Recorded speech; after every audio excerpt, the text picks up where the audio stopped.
আসসালামু আলাইকুম। যে দৃশ্যটা আমরা দেখতেছিলাম এখানে 27-এ সুখীনগরে, তো এখানে এখনো তারা নিশ্চিত নয় যে এই পাথর চাপা মাটি চাপা ওয়ালের যে চাপা পড়েছে পা দিয়ে, এখন এখানে একজন থাকতে পারে। সবাই জমাতা দেখতেছে। হ্যাঁ, স্কুল টিম এসেছে ফায়ারের, উৎফুল্ল জমতার ভিড় চলতেছে অনেক, দেখতে পাচ্ছি। কিন্তু এই বিল্ডিং অট্টালিকার যে মালিক আছেন ওনাকে এখন পাওয়া যাচ্ছে না, উনি নেই, এবং ওনার ম্যানেজার যিনি আছেন উনিও নেই। আমরা তার সাথে কোনো যোগাযোগ করতে পারি নাই। কিন্তু এখানে যারা কাজ করেছেন, যে লেবার কাজ করেছেন, তাদের সাথে কথা হয়েছে। তারা মোট 10 জন এসেছিল এখানে কাজ করতে। বিশাল ওয়াল, যে ওয়ালটা আমরা ওয়ালটা পরে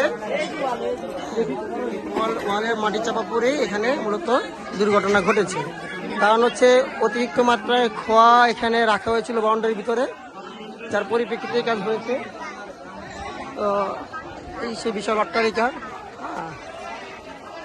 এত বড় অট্টালিকা করার পরও সে সেফটি ছাড়া এখানে কাজ করেছে, যার জন্য এই বিশাল অবস্থা হয়েছে।